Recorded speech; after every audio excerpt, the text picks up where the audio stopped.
Many Christians today, especially those who aren't trans or queer, are asking the question, how should we respond to those who are trans and queer? And in answering this question, we really have to be careful not to give a one-size-fits-all approach, because we have to realize that what it means to be trans and queer varies very significantly depending upon the individual. So, some trans people would say that they experience a deep distress. Doctors will sometimes call it gender dysphoria, when they have this sense that their gender identity does not align with their physical sex, and they have a distress about it. But other trans people would say, well, no, I actually don't have a sense of distress about this, and it's something that I embrace.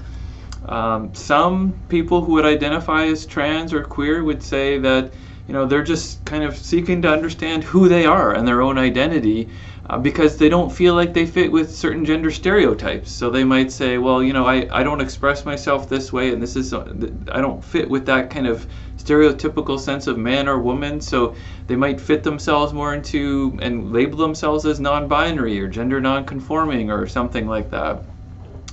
And then there's others who are transgender who are actively taking medical steps to change their physical bodies. Some people who would identify as trans or queer might be children or teenagers whose sense of gender is likely going to be resolved as they grow.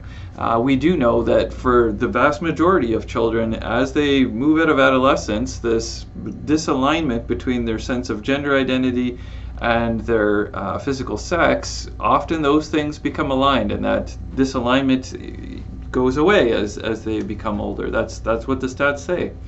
But there could also be adults who are identifying as transgender. Maybe they're even Christian adults who have prayed for years, and yet we're not, what some Christian would say, they weren't healed.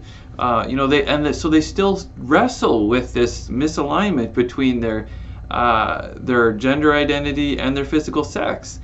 And maybe this is something that they're continuing to endure as a challenge, like a Christian who has prayed for years and years to maybe overcome their depression and anxiety, but it's something that continues in their life.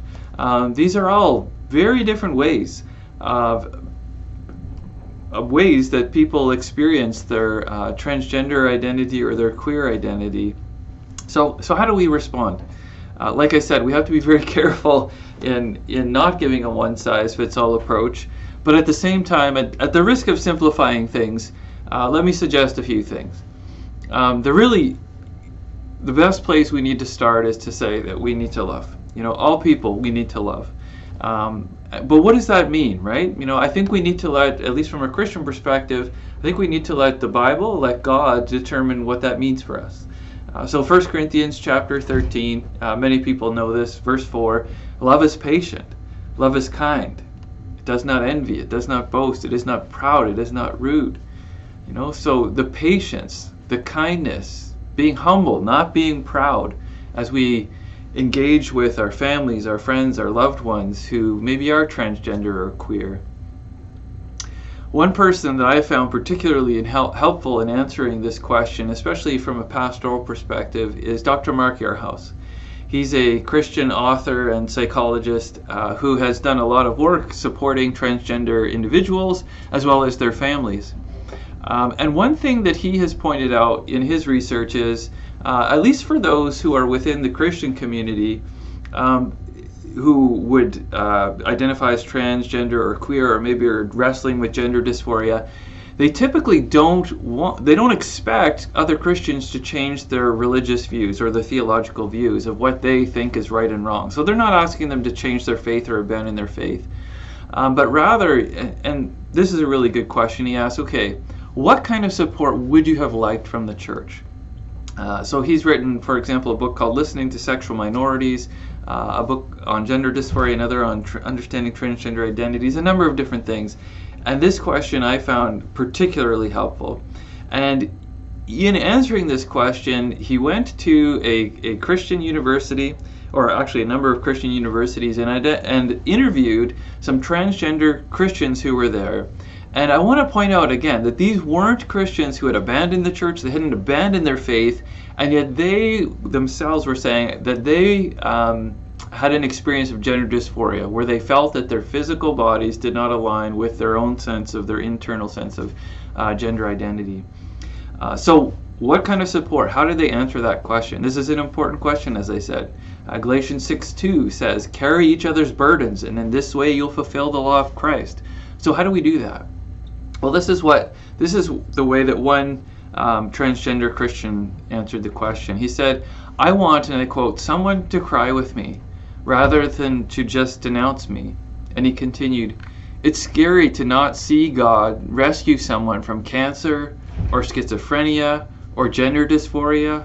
You need to learn, and I quote, you need to learn how to allow your compassion to overcome your fear and repulsion, end of quote. As Mark Ehrhouse continues, and as I read others like Preston Sprinkle, for example, one of the big things that they emphasize is you need to listen to their story. We see this as an important way to respond to people in the book of Proverbs. Chapter 18, verse 13 says, to answer before listening, that is folly and shame. And when we listen to those who have maybe gender dysphoria or identify as queer, transgender, we are signaling that we value you and we want to listen to your story because we care about your experience and what you have to say. And I mean, how do you even respond without knowing where they're coming from, right? So we listen, we show care and compassion where appropriate.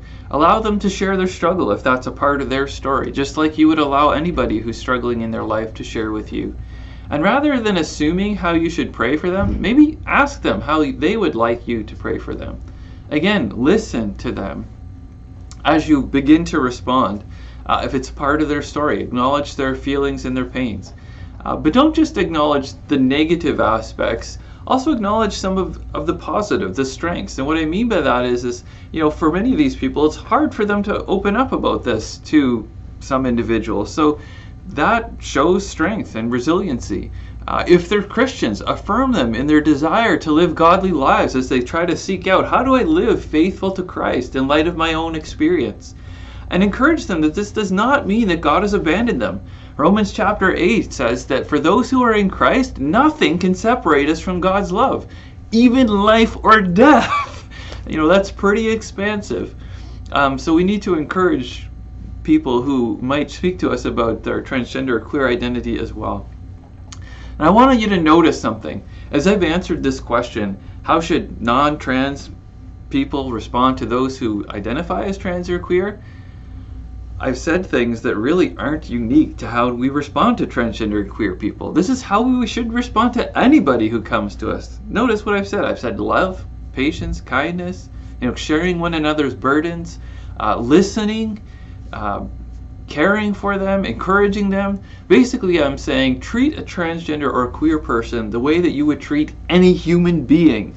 Treat them as somebody who is made in the image of God. And that's probably the most important thing we could say theologically about transgender and queer people. They're all made in the image of God. So treat them as somebody who is worthy of value, worthy of protection, worthy of honor, worthy of respect, and worthy of love. Now, obviously, that's a very simplistic answer, but I think it's a really important answer and one that the church has sometimes not gotten right. I do understand that things are a little more complicated than that in many situations, but if we can start with this, they're made in the image of God, and we respond with love and listening and respect, I think that'll be a really great place for us to start.